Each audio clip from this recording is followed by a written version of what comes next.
This is Digital Perspectives with Brad Kimes. Subscribe for new content notifications. Now, here's Brad Kimes. Come on in.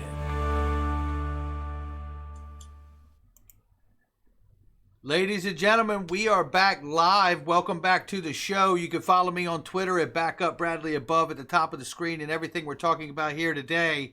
You know what time it is. It's Friday, and I got co-host Cryptopolis here. Dave, how are you, man? I'm doing fantastic, Brad. Hope you are too. I am. Just chilling in the new living room. You know what I mean? Nice. You gotta have fun. I'm still dealing with the stiffness from the neck surgery here, so I got it all covered, you know. I know, and I'm glad you survived that and you can still talk. Yeah, well, you're glad about it. I'm glad about it. Mrs. Backup, not so much. You know what I mean? She was like, I was kind of hoping for a quiet period. You know what I mean? Didn't happen. Anyway, we got some really great news to go over. The OCC keeps marching towards the idea of really releasing this federal charter that is going to be more descriptive. The most recent words from Brian Brooks have said that there's going to be a constant cadence of comments coming from the OCC to speak to the federal charter. Some of the other news we're going to touch on today, and I want to show this to everybody because this came in, and boy, oh boy, is this pretty exciting right here. And let me just make sure I've got the right post up because I want to celebrate the person that did this. I actually got to meet this guy. Let me open this here. You may or may not see this, but this is from Jacinto Mendez, who I actually got to meet in Singapore. Really, really cool dude, man. And I wish I got a chance to sit and have more talks with him. But at any rate, Jacinto shared this from Bitstamp. Let me open this up. And Bank of America. Bitstamp Bank of America integration is called Integromat. And basically what it is Integromat will automate processes that you currently handle manually. It is not only capable for connecting apps, but can also transfer and transform data. It works 24 hours a day, 7 days a week, and does not require your intervention. Simply set Integromat to do what you want and let it work for you. Down below, it gives a list that you can integrate Bitstamp and Bank of America with these services. Now, there are so many, Dave, I can't even list them all. Google Cloud is just a few of these, I'm going to say. Google Contacts, Google Payments WebPay, right? I mean, Facebook. It's every Facebook Insights, Facebook Pages. I mean, you get the point. Etsy. I mean, email.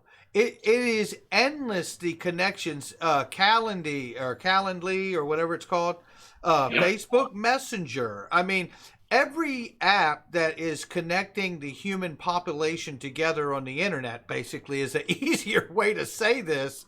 And man, oh man, is this exciting. Bank of America, Bitstamp integration with all of those different applications. And yeah, I see a few. I noticed Spotify's in there, Stripe is in there. Yeah.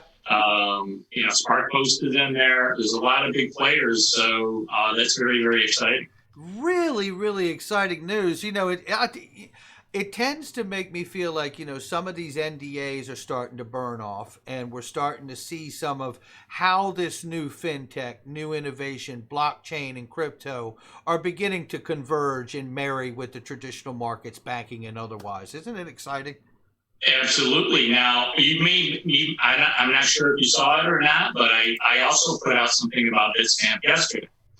I just put it in your message box to take a look at that because this is kind of breaking news. I had logged into my Bitstamp account, and now they are doing something very, very interesting. Bitstamp says that they are now running a cutting-edge matching engine from the NASDAQ. Whoa! Let's get this opened.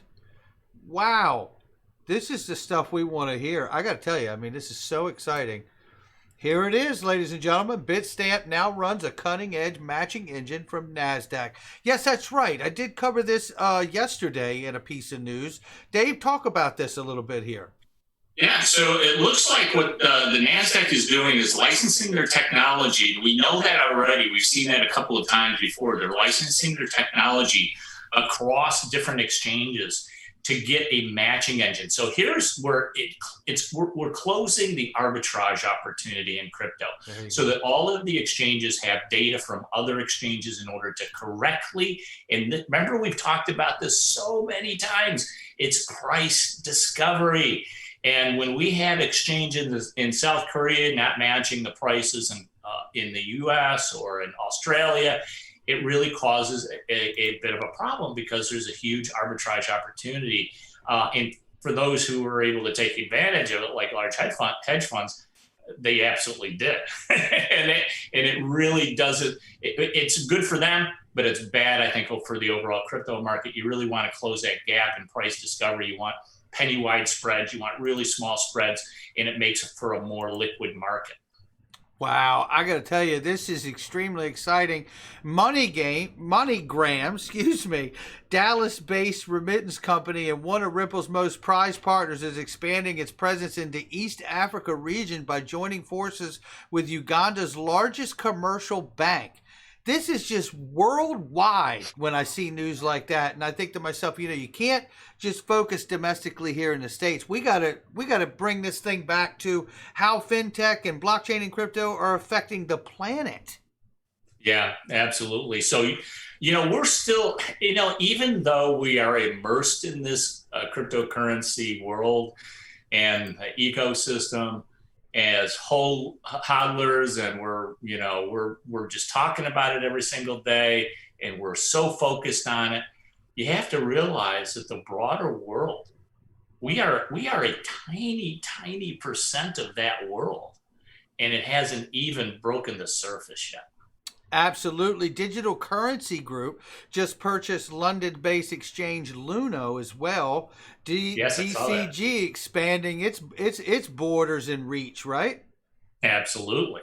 You got Greystone out there starting up a new large cap fund, cryptocurrency fund for the largest cap market for cryptocurrencies. It's got XRP in there, it's got Bitcoin in there, it's got Litecoin in there, it's got Bitcoin Cash and Ethereum. And, that is adoption. Of course, it's still on the OTC market, which means it's not on one of the large exchanges yet, but still, what it does is it brings awareness. So let's say somebody really hears about cryptocurrency, but they don't want to take the chance of, and they don't really understand how to buy cryptocurrencies. Well, Greystone is out there doing a lot of work to actually create adoption in the mainstream. And when people start to hear about these different funds that they've created, they say, "Hey, that's curious. Hey, that's really, really interesting. Let me go find out more about it." Well, maybe they don't want to take the risk, so they're going to invest in their brokerage account. Now they can invest in GDLC. Now, the more money that flows into their fund, the more they have to go out and buy cryptocurrencies in order to keep pace with the demand. Absolutely. And and the good news, the hits just keep coming. They're like waves crashing on the beach. They just keep them coming. 70% of U.S. deposit accounts now have access to real-time payments network. This includes the clearinghouse and ACI. Now, we know ACI is tied up with Ripple quite heavily, right? We know that the clearinghouse, the DTCC, has been working with the Jasper program and things that they've created to simulate and do model testing and simulations and all of this AI learning and all of these things over the last several years. I think it's since 2015 they've been working with this stuff. So I know in the article it says domestic payments. So a lot of people say it doesn't say Ripple XRP, and domestic payments are really about dollar-to-dollar liquidity. There's no need for a digital asset. Maybe not, but maybe so. I think I just want to leave that open and show people that what's more important to me out of that news is that it's moving to a distributed ledger technology blockchain payment system. And I think there's the big winner right there. And I don't want people or myself to be so robotic that if I don't see something specifically related to Ripple XRP, I miss what's going on in the macro. Yeah, absolutely. You want to have a very broad view here because, hey, look, when you take a look at the cryptocurrency space, you just take a look at the broad space. Yeah. And you take a look at all the coins. I do the same due diligence almost every 6 months that I did when I first got involved in cryptocurrency back in September 2017. And that is, I look through the top 100 list on CoinMarketCap or CoinPaprika or whatever I want to use at the time. I'll look through every single one of those cryptocurrencies. And I still have to make the decision. Which cryptocurrency do I know? Do I have confidence in that is going to probably become a winner or continue to be the winner in that space? And when I look through the top ones, XRP still rises right to the top because not only does it have adoption, it has the highest potential for ROI. I mean, at these prices, I mean, I'm not going to predict price. I have no idea where this thing is going.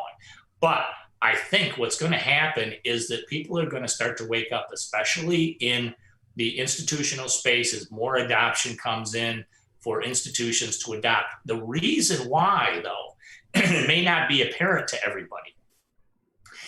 And I heard a talk recently, and I can't remember who did it, but it had to do with auditing. Corporate payments are notorious for being really, really hard to audit.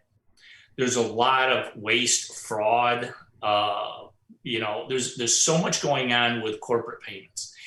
And I would, the government is in one of the big things that the government, especially the real-time gross settlement system, has to deal with is fraud payments. Well, what if you had a perfectly audited system and a system that could not lie, you didn't have to trust, and you could go in and you could audit it and know with certainty that payments were made or not made, or they were fraudulent or not fraudulent. And in my eyes, if I take a look at this and it talks about, we talk about the speed of XRP, we talk about the quick settlement times, the low energy costs, all of those, including the XRP ledger, which provides an audit trail. And that, I think, is going to be maybe even a bigger issue for a lot of large corporations to use cryptocurrencies and digital assets in the future, because they're all auditable. Absolutely. I completely agree. And, and I'm just, I'm setting up the next clip here. And I don't know, Dave, if you'll be able to see this, but, and I don't know if you have seen this, but Darren Soto has been hard at work at getting things done. And we've seen some advancement, and some of the Digital Taxonomy Act has been tucked into another bill and has been pushed out of a committee now. And it's gone further so far than any other bill has to date. Now, we're not out on the floor yet, right? That hasn't happened, but we've moved out of a committee. Normally speaking, the committee will move something out because they feel like they've got the votes to get it where it needs to go, right? So that's the progress and the hope.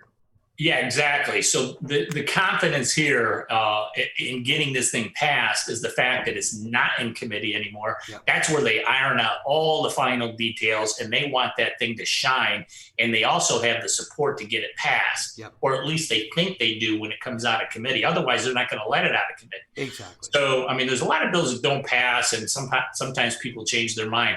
But I got to believe, though, that because the original CARES Act had that digital dollar paragraphs in their section, that there's a lot of work going on behind the scenes to get that thing nailed down. And with Brian Brooks at the OCC, he's got to be working with them hand in hand, because as a technical expert, at the very least, a legal expert, so he's going to have a hand in that with a lot of other people.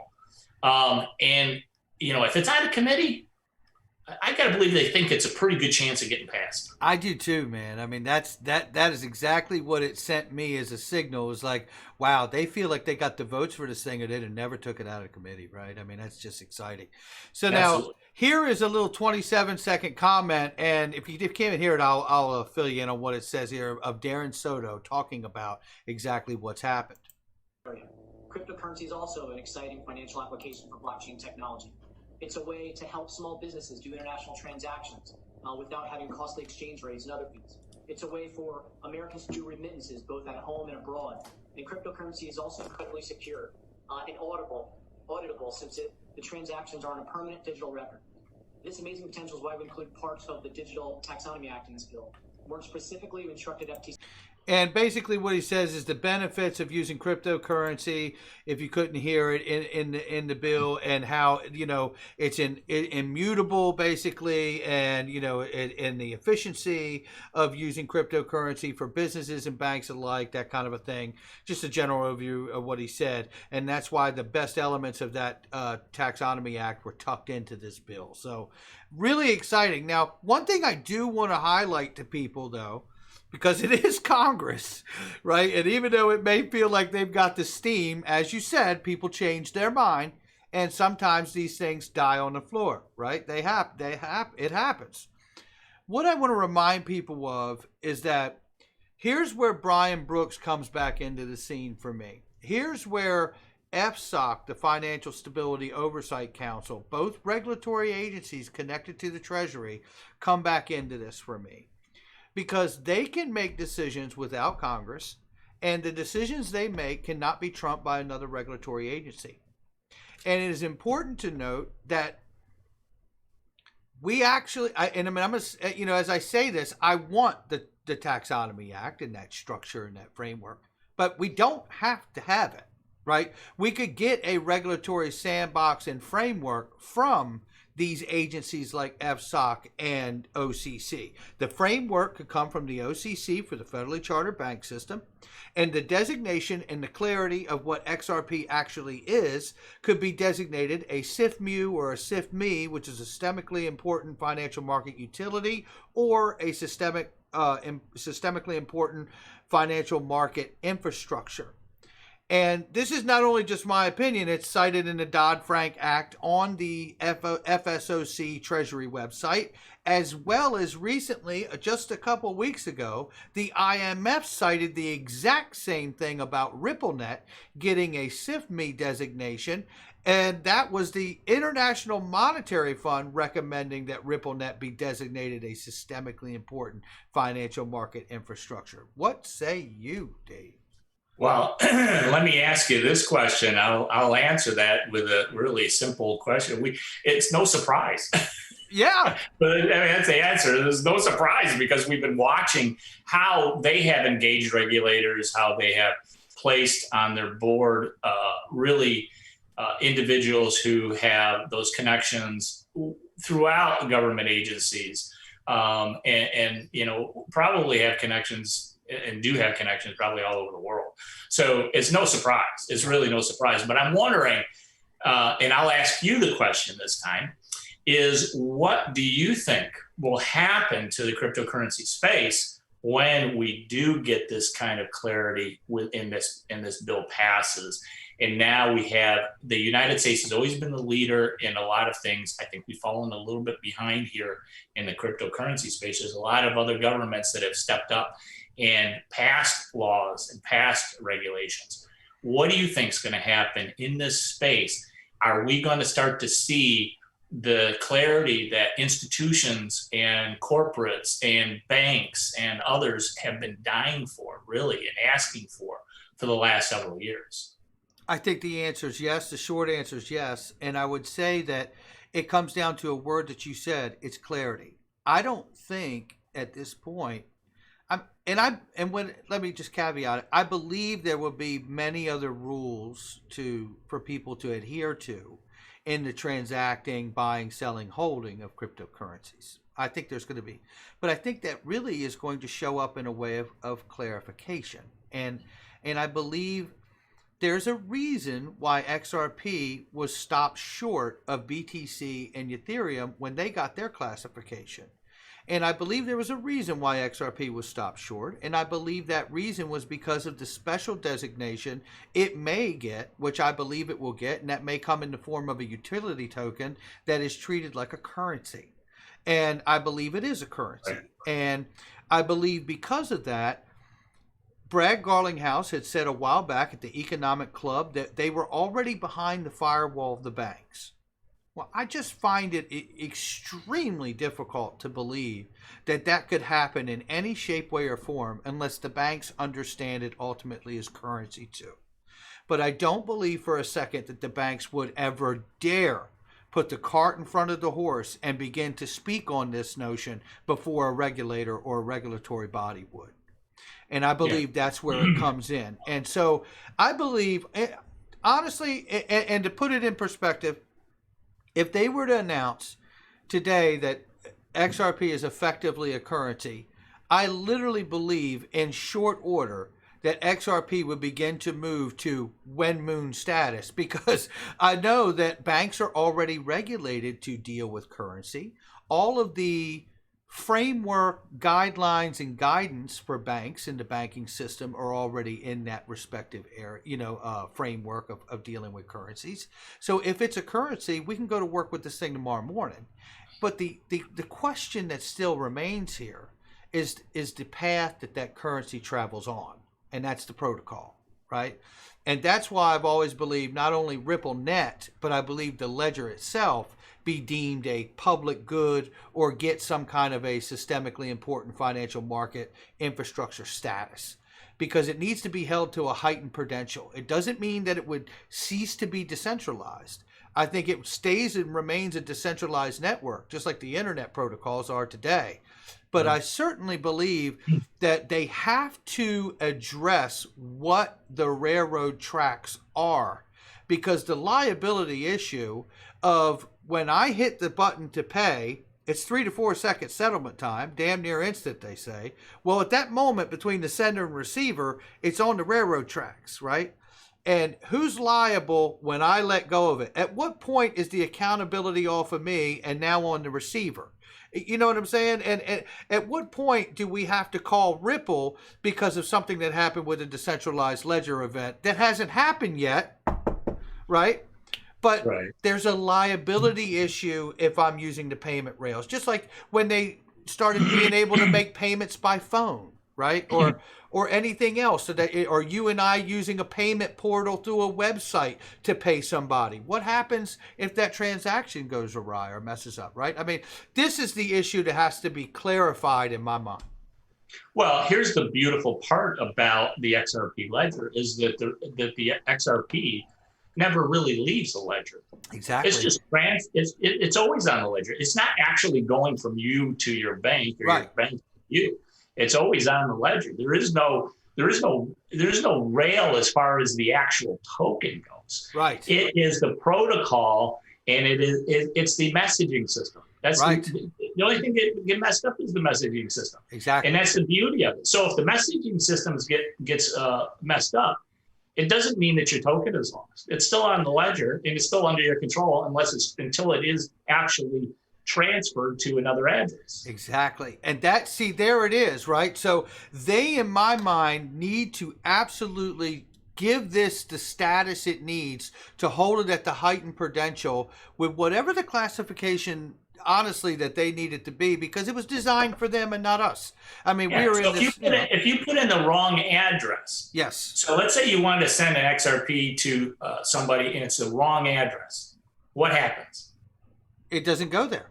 It doesn't go. It doesn't go there. Yeah. It's the messaging system that controls whether or not you actually get the notification that the XRP is there or not. There you go. That's all it is. If you send it and there is no address at the other end, you still got it. You still got it. So there's no, I mean, the XRP ledger was designed to be an absolutely incredibly beautiful system. And that's why also the payments are non-reversible, because once you do send it, it's gone. And so that's why a lot of the technology that I've seen that is potentially could go from one bank to another is, let's say you're Bank of America and you want to send it over to somebody who's at I don't know, Barclays or something like that. All you have to do is you send a message saying, hey, I want to send you this money. The other person on the other on the other end has to click and say, yes, this is my address or my phone number or my email address or whatever it is, and I accept that XRP. And once that's done, it's only the messaging system that can mess up, but it's not the XRP. P itself, exactly. Yeah. or the ledger. Yeah. And this, to me, it even, it takes me back to the CFPB, right? The Consumer Financial Protection Bureau, that recently had the rule that went into effect that the sender and receiver be able to see the transaction for cross-border payments before they accept it. Then they show that GPI, SWIFT, and XRP and Ripple are that solution cited in that effective rule, which is, to our point, how much longer before someone tells us exactly what XRP is, which gives the classification or the designation for the banks of the world to begin to hold, which they can already hold it on their balance sheet anyway. They got that from Brian Brooks domestically here in the States. Right, they can custody it. Yeah. Right, they can custody it. But now we're talking about using it within the payment system, right? The settlement every day and all of that. So I feel like, if nothing else, we are so close to that moment happening. And when that moment happens, I don't believe that the crypto space changes. I believe it goes through a transformation, and it will never be the same again. Yeah, you take here. I see a trend very much like what you're saying. Yeah, is that the transformation is really away from those early adopters who had to have, this long address that they have to remember, and they can't make any mistakes when they copy and paste it in order to make a transfer of XRP from one holder to another, into a kind of a back end system. Just like you don't need to know what the code is for SMTP in order to send an email. You just click the button and send it, and it gets to the destination. Or it messages you back and said, well, that destination failed because there is no email address that you put in. So this, I think a lot of this is going to become back-end systems. And what is beautiful about holding cryptocurrencies like we are today, and for cryptocurrency holders, is you own the protocol. You own a piece of that protocol. And I think in the back end of all of these different systems, you will probably never even see it. And you may not even have an opportunity to buy it. That's the kind of thing that is in the back of my mind. It's like all of a sudden you're going to have the ability to easily send cryptocurrencies, or you can send the digital US dollar, or you can send whatever stable coin or whatever it is on the back end, but you never know what that system or protocol is. And pretty soon, in order to be able to send it, you got to have it if you're a back end system. If you're not a back end system, you can send it back and forth all you want. The question is, hey, if we're at 24 cents to the dollar, now remember, all the quotes we get about XRP are quotes to the US dollar. If you're in the Eurozone, you're going to quote to the euro. If you're in Asia, you're going to have another quote, right? That quote is, you're quoting a price to another currency, just like foreign exchange. That's so right. If the USD JPY currency pair is quoted at a certain price, we have a XRP to USD quoted price to the US dollar. Where that fluctuation, it's all based on supply and demand. So if there's 100 billion XRP, and we've got 20 trillion in USD, at some point, if it is a currency, and I believe you're absolutely right, it is going to be deemed a currency. At some point, that rate is going to fluctuate. Doesn't mean anything to anybody except the holders. Well, see, there you go. And that just made the hair stand up on the back of my neck. I gotta be honest. I mean, that is what a way to say that. Dave was coming out of the gate this morning.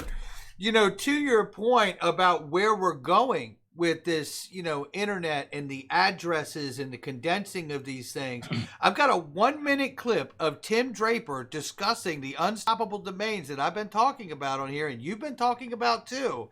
And I just want to play this clip because he says it just as succinctly as you can say it about how to condense these addresses so you can receive money and payment through crypto. Let's take a listen to this really quickly here. Let me throw this up. And here we go. Today, I'm excited to share that you can now use unstoppable domains inside the Coinbase wallet.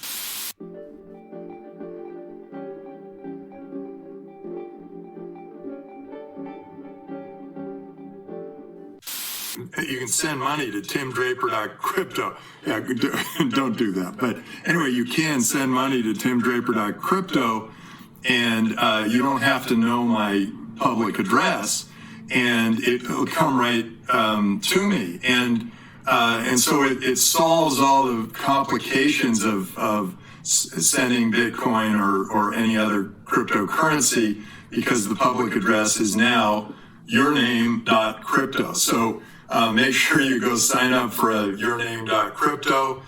This is really extraordinary. I can't wait to see what these guys at Unstoppable Domains do in the future, because so far it's unstoppable. And it really is, Dave. I mean, my goodness. I mean, we've been pounding the ground about this. I know you have before I started. And this is a remarkable moment in history for people to receive money and get crypto. I mean, it's simple. It really is. And, it's not just a matter, I think when Unstoppable Domains came out, and it's in their name, is that they basically highlighted and kind of, in their marketing materials, generated the idea that you can set up your own domain. Well, who wants to set up? I mean, if you're an entrepreneur, yeah, it's a great idea. It's a fantastic idea to set up your own crypto domain, because you can't be stopped by any government agency. It'll be alive forever, and you never have to worry about it getting taken down. But there's so many other benefits to having a .crypto domain, which you just highlighted in that piece, is that now you can use that as like an email address to send money back and forth across the ecosystem for the entire crypto space. And the nice thing about Unstoppable Domains is that within Unstoppable Domains, once you have your crypto address, your .crypto address, you can add all the different cryptocurrencies that you want to be able to receive using that one. It's like an email address. It doesn't look like an email address, but it looks like a domain. But you can I put in my XRP address, I put my Bitcoin address, I put my ETH. So all of those public addresses are not visible. You only got that one. And so now you can send crypto, and who knows? And now it's also going to be integrated eventually with Global ID. So now you can actually have your identity attached to that .crypto domain name. So there's lots of benefits just besides, and I think a lot of people say, well, what do I want a crypto domain for? I don't build websites. I don't want to have a website. Well, there's a lot more to it than that. Absolutely. And I tell you something, when I think about like what they're doing, I mean, first of all, it's like a new asset class, because you're buying virtual real estate out here. You're buying your own virtual real estate in the blockchain world to which you could receive money. I mean, it's functional, it's real, it's tangible in the virtual world. It's pretty remarkable what's taking place. But it's just one thing. We've all been focused so long on assets and cryptos and altcoins, right? And look, these are very real things. I mean, we're all invested heavily here, but we're seeing the market expand. The market is expanding through the growth of innovation, and it's beautiful to watch. Oh, it's incredible. And by the way, if anybody watching this hasn't signed up at my website at contentcoachdave.com, go to contentcoachdave.com, all one word. I'm releasing this weekend a course on non-fungible tokens. There you go. Now, I don't know if you, I don't know if you dived into this thing, but this thing isn't, non-fungible tokens I mean, I guess the poster child for non-fungible tokens is CryptoKitties. That is one use case. When I started diving into non-fungible tokens, I realized it could be as big as the fungible tokens, which is XRP or Bitcoin or Ethereum, because, and the reason for it is that this is how things get tokenized. So for example, I'm a rare book collector. I've been collecting rare books and first edition books going back to, oh my gosh, in the 80s. And so I'm thinking, okay, how can I use non-fungible tokens as a way to enhance my collection, or at least verify the provenance of a particular rare or first edition book? Well, it can be used for that, because what you do is there's a couple different places that you can actually create your own non-fungible tokens to represent a real world value. In my case, I'm using to represent real world value in first edition books that I own. And so when I put it on the blockchain now, every time, if I sell that book to somebody else, they know, and somebody else sells it to somebody else and somebody else, they know it's a verified copy of a first edition book, and the provenance of those transactions are immutable. And I can see so many different use cases. So the course I'm coming out with this weekend, like I said, it's free for anybody who signs up on my list. All they have to, the use cases are incredible. One of the use cases I think that is most exciting is in government agencies. So for government agencies buy and sell assets all the time. You know how much fraud and waste and lost equipment there is in government? Endless. It's incredible. Yeah. This is a way for for government agencies to actually create an audit trail on the blockchain. And when I start to think about that small use case right there, or that one use case, the actual implications are gigantic. They really are.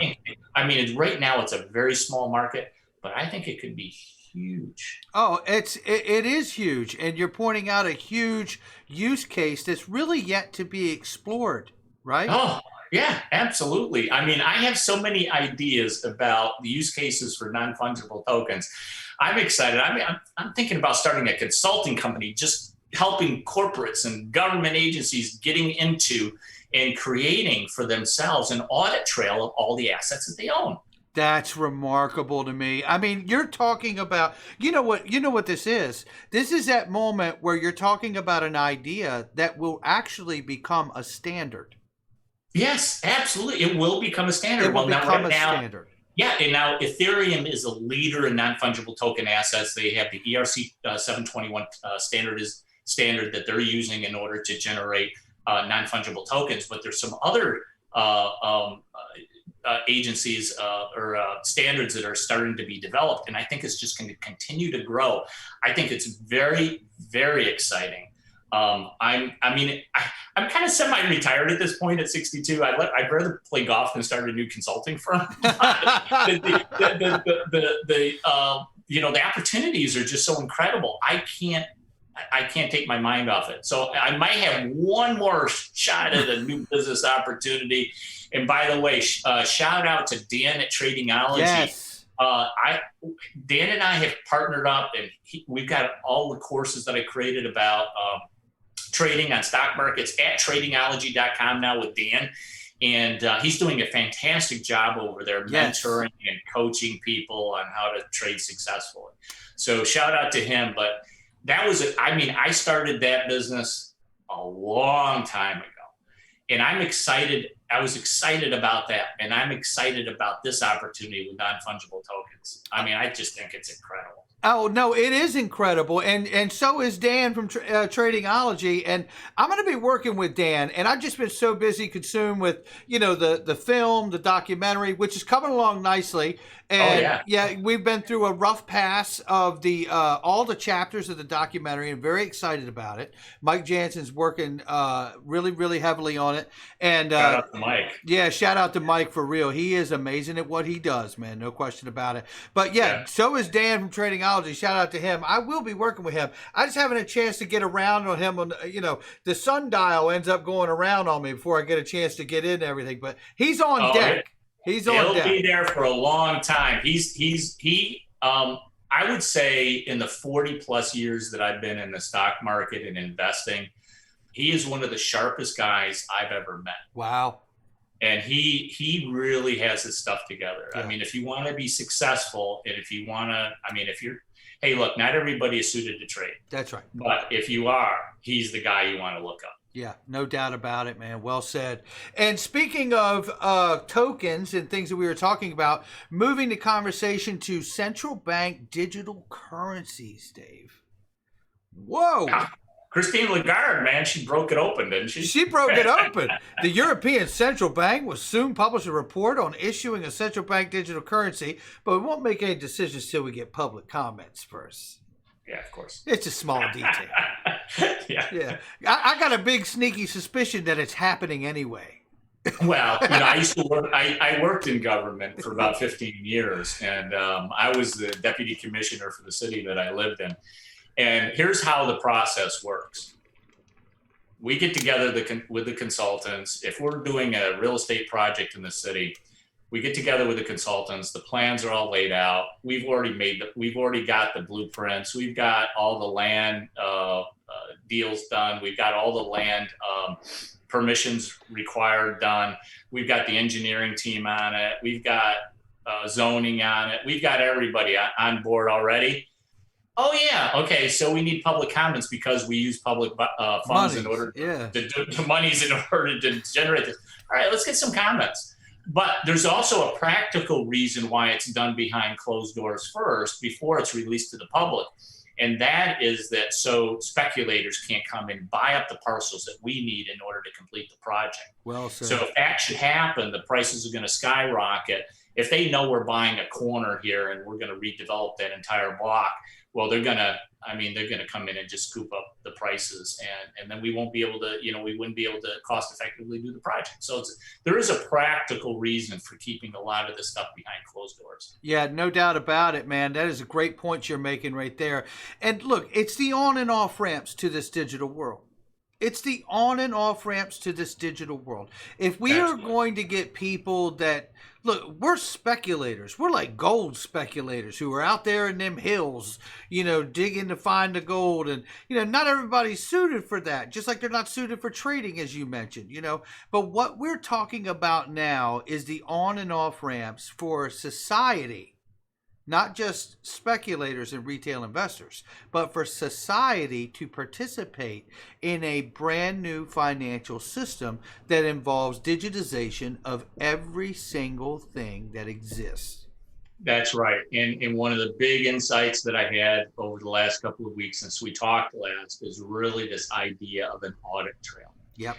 I think it's a bigger issue and a bigger problem that needs to be solved, and maybe even the fact that we can transfer money within seconds from point A to point B, that there is an audit trail, because the amount of waste and fraud going on. I was also thinking the other day, because I do a little writing, and I was thinking about writing a novel, and one of the plots in it, I'll give it away because if you want to write it, go ahead. I don't care, but I may not get to it. But one of the plots is that there's a bunch of guys sitting around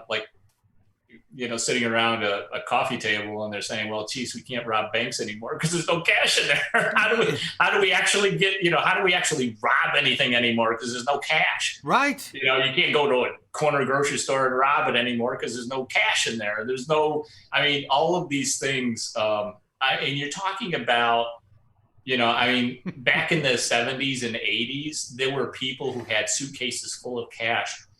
There's movies about how the CIA was, in fact, I think Tom Cruise was in it. I can't remember the name of the movie, but he was flying back and forth with the CIA. That's right. With suitcases full of cash, hooking up with drug cartels in order to move drugs. I remember that movie. I can't remember the name, but it was a great movie. And he gets off in the end. You remember that, where they thought they had he gets him? Off. He's ready to go to jail. And he goes, 3 seconds.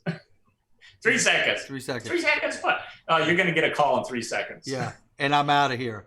And the phone rang, and he's out of there. So Yeah, that was it's a great funny. movie. That was a good movie. But see, all of those kinds of cash transactions, and it really reminds me of Mnuchin last summer.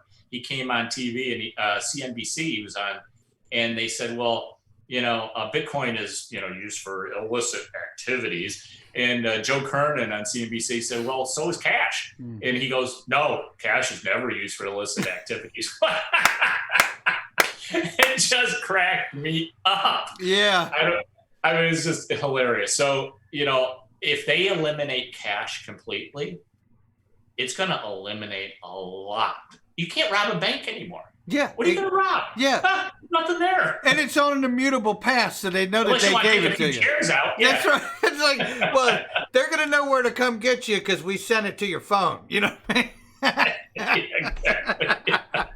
Yeah, it's going to get a little tricky. It's going to get a little tricky. It's going to be tricky to be a robber in the day. So anyway, that's my novel plot. They're all sitting around trying to figure out how to rob banks when there's no cash in there anymore. Well, I think the thing to do nowadays is just start a scam on YouTube, and YouTube will let you pay. That's the new bank robbery, right? That's right. Yeah. Start a scam on YouTube and just say you're Ripple or some other company, and then just see how much you can get from it. It's unbelievable. That's the way to rob now. It really is, right? I mean, it's like we got to have our head on a swivel. So, Dave, we've seen a lot happen in the last few weeks. Let's final thought this thing. I mean, like what do you see coming ahead? What are the things that matter to you most right now as far as what needs to happen? Okay, so I'm focused. This is September 11th, and shout out to everyone who was affected by the events of September 11th. So we remember. And going forward, though, we've got September, October, November, December. So we just got a few months before the end of the year. I can't make any predictions, but I gotta believe that there is a fire under the seats of everybody in Congress, not only to deal with the health issues that we have going into the end of the year, but also the fact that how can we get the velocity of money moving again?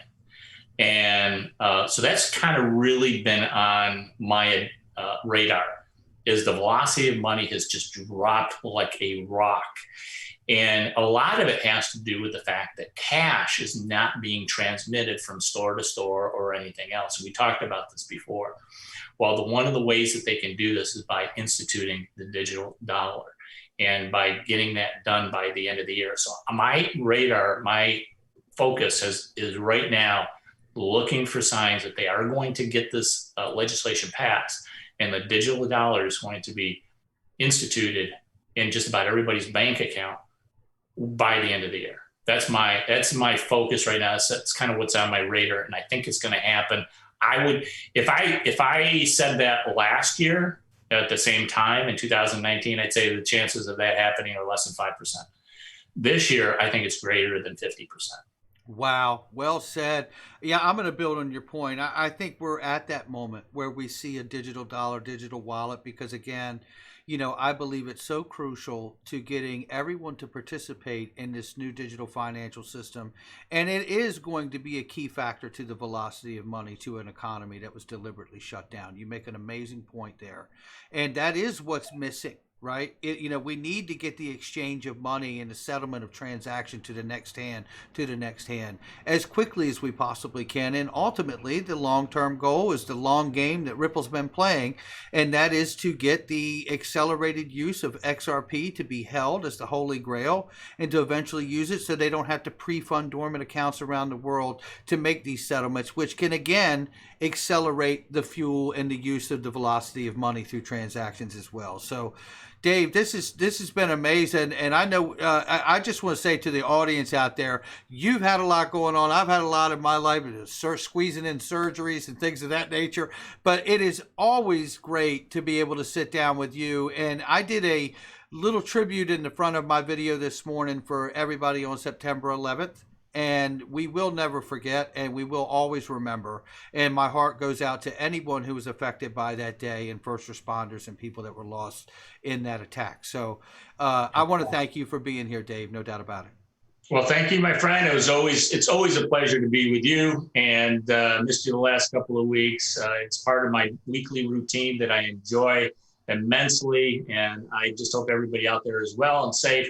And thank you again. You got it, my brother. Have a great weekend, and we'll talk to you soon. Take care. You too.